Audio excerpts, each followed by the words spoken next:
Okey, cuba bayangkan. Tahun 1918, rakyat Jerman menggulingkan empayar mereka dalam satu revolusi yang sepatutnya menjadi detik pembentukan negara moden mereka. Tapi, apa yang jadi lepas itu sebenarnya adalah sebuah kisah yang sangat rumit dan juga tragis. Kisah inilah yang menjelaskan kenapa peristiwa besar ni macam hampir dilupakan orang. So, ini yang buat kita tertanya-tanya kan? Persoalan utama kupasan kita hari ini. Cuba fikir, Amerika Syarikat ada Hari Kemerdekaan, Perancis pula merayakan Hari Bastille. Jadi, kenapa Jerman tak ada cuti kebangsaan untuk revolusi mereka sendiri? Misteri inilah yang kita akan cuba rungkai sama-sama. Revolusi ni sepatutnya jadi hari kelepasan kan bagi kebanyakan negara. Ia adalah detik kebanggaan yang diraikan dengan perarakan dan bunga api. Tapi dekat Jerman, ceritanya sangat-sangat berbeza. Cuba bayangkan, sebuah negara berjaya singkirkan raja diorang dan melangkah ke arah demokrasi. Tapi hari bersejarah tu langsung tak diraikan. Pelik kan? Macam tak masuk akal. Nah, untuk faham semua ni, kita kena patah balik ke zaman huru-hara masa penghujung Perang Dunia Pertama. Jadi, dari mana datangnya revolusi ni? Ia bukan lahir dari angan-angan kosong, tapi dari kehancuran. Semuanya bermula dari abu kekalahan teruk tentera Jerman dalam Perang Dunia Pertama. Tengok betapa cepatnya keadaan merosot hanya dalam beberapa bulan. Harapan untuk kemenangan Jerman hancur berkecai. Semangat tentera runtuh. Rakyat kat tanah air pula dah penat dan kelaparan. Dan jeneral-jeneral kat barisan depan, diorang tahu perkara sebenar. Perang ni memang dah kalah.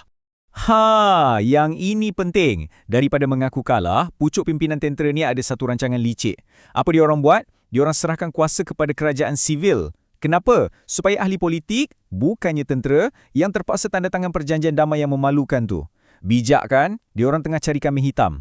Percikan api revolusi ni tak bermula di ibu negara tau. Sebaliknya, ia datang dari pelabuhan ke utara Jerman dan dimulakan oleh orang yang paling muak dengan perang, para Kelasi.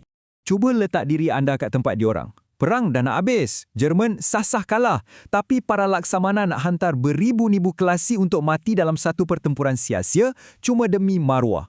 Bagi Kelasi-Kelasi ini misi bunuh diri yang tak masuk akal. Jadi, mereka enggan berlayar. Macam yang seorang pemimpin pemberontakan ni cakap, kami kini di permulaan revolusi Jerman. Ini tunjukkan betapa cepatnya keadaan berubah. Apa yang bermula sebagai dahagi kat beberapa buah kapal, dah merebak macam api menjadi satu gerakan untuk menggulingkan seluruh sistem lama. Jom kita bergerak ke babak kemuncak revolusi ini di ibu negara Berlin.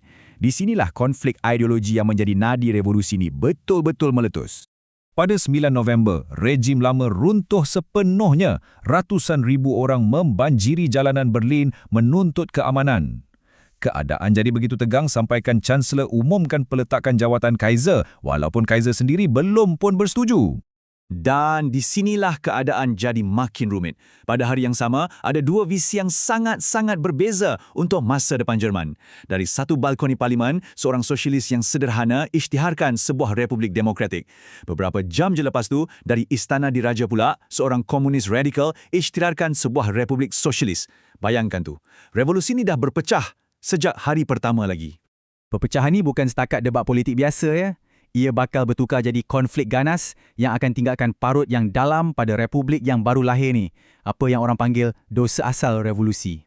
Puak radikal yang dapat inspirasi daripada revolusi Bolshevik kat Rusia cuba nak rampas kuasa. Diorang nak revolusi penuh, bukan setakat demokrasi berparlimen. Kerajaan sementara yang dipimpin oleh sosialis sederhana pula rasa terancam dan terdesak. Dan masa inilah kerajaan sementara tu buat satu keputusan yang akan menghantui mereka. Untuk tumpaskan pemberontakan ni, diorang minta tolong daripada siapa? Daripada musuh ketat demokrasi itu sendiri, Freikorps. Kumpulan ni, diorang ni bekas tentera, kumpulan separa tentera berhaluan kanan yang memang benci gila dengan idea republik. Bagi diorang, penyelesaiannya cuma satu, kekerasan. Petikan ni merumuskan segalanya dengan sempurna. Dengan menggunakan Freikorps, kerajaan baru ni dah menormalkan keganasan politik dan bagi kuasa kepada orang yang paling nak musnahkan mereka. Ini adalah satu pakatan yang akan menghantui Jerman untuk bertahun-tahun lamanya. Okey, sekarang mari kita cantumkan semua kepingan teka-teki ni. Ingat tak soalan kita ke awal tadi? Kenapa revolusi ni tak diraikan?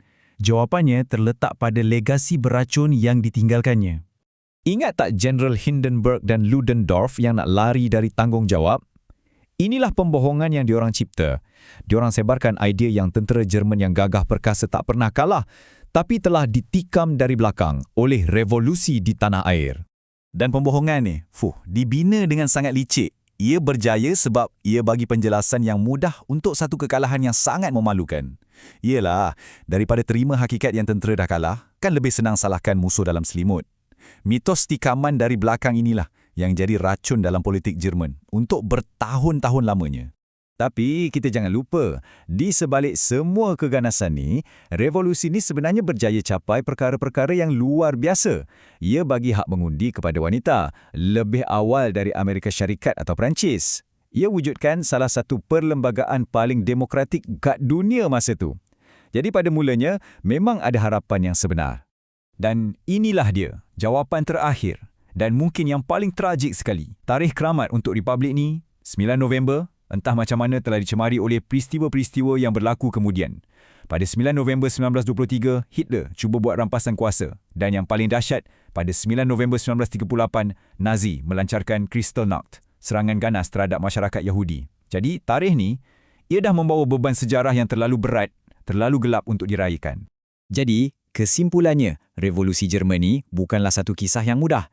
Ia cerita tentang harapan untuk demokrasi, tapi harapan tu hancur disebabkan perpecahan dalaman, keganasan dan pembohongan yang disebarkan oleh mereka yang tak nak lepaskan kuasa. Ia tinggalkan kita dengan satu persoalan yang susah nak jawab. Macam mana kita nak kenang masa lalu bila kejayaan dan tragedi terikat rapat macam ni?